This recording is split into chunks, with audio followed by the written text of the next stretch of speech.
اندھیری میں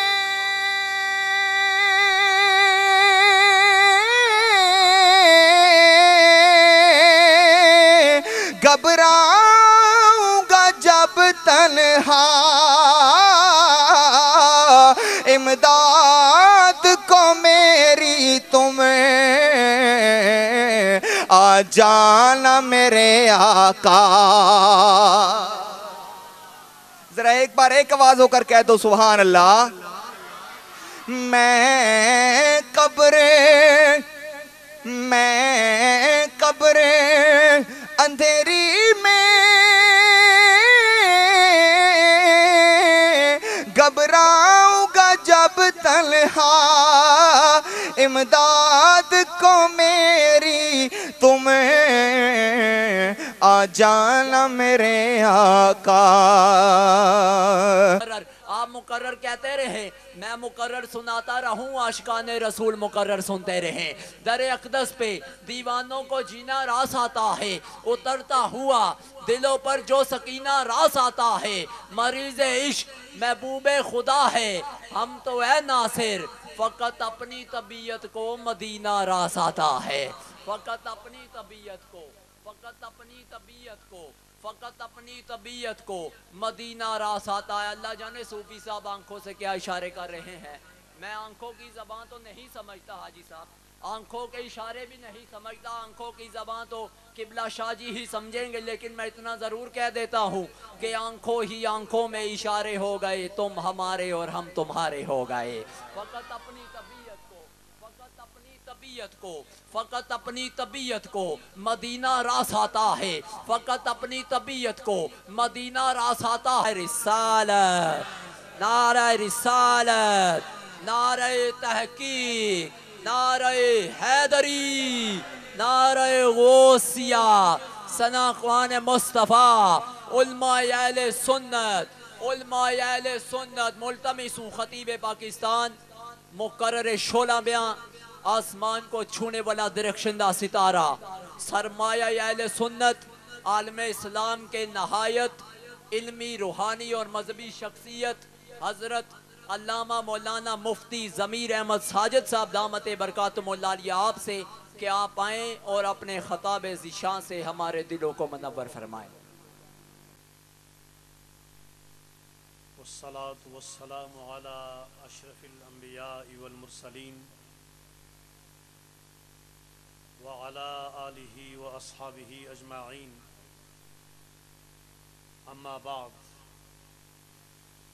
فأعوذ بالله من الشيطان الرجيم، بسم الله الرحمن الرحيم، إنا أرسلناك شاهدا ومبشرا ونذيرا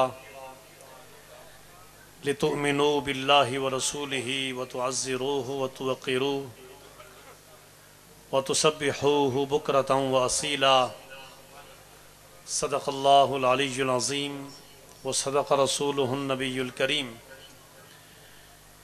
قال الله سبحانه وتعالى في شان رسوله وحبيبه: إن الله وملائكته يصلون على النبي يا أيها الذين آمنوا صلوا عليه وسلموا تسليما۔ الصلاة والسلام عليك يا رسول الله، الصلاة والسلام عليك يا حبيب الله، الصلاة والسلام عليك يا رسول الله، الصلاة والسلام عليك يا حبيب الله۔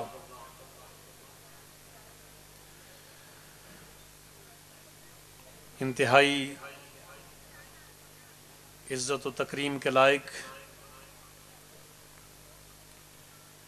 انتہائی مشفق و مہربان پیر طریقت، راہبر شریعت، سفیر اسلام، عالمی مبلغ اسلام، پاسبان مسلک اہل سنت، پاسبان مسلک صوفیاء، حضرت علامہ سید عصمت گیلانی صاحب دامت برکاتہم العالیہ، انتہائی پروقار شخصیت، انتہائی محبتوں کے لائق، ترجمان اہل سنت، امام اسلام آباد، یادگار اسلاف، بقیت السلف، جناب حضرت علامہ مولانا محمد عبد الغنی نقشبندی صاحب دامت برکاتہم العالیہ، علم و ادب کی دنیا کے ایک روشن ستارے، علم و ادب کی دنیا کا ایک بڑا نام، حضرت علامہ مولانا محمد عارف نقشبندی صاحب،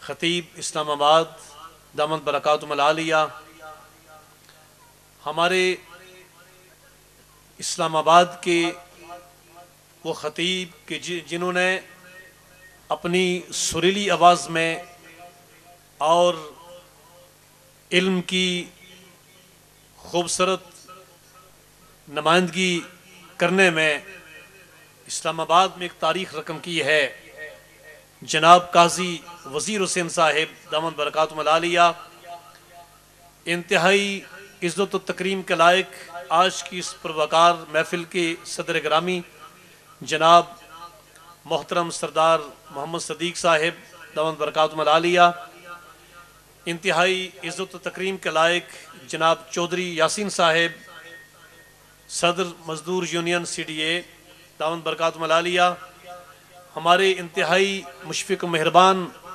جناب ملک احمد خان ٹوانا صاحب دامت برکاتہم العالیہ، اور بہت بڑی بڑی شخصیات تشریف فرما ہیں، جناب محترم سید عرفان شاہ صاحب دامت برکاتہم العالیہ اور جملہ حاضرین۔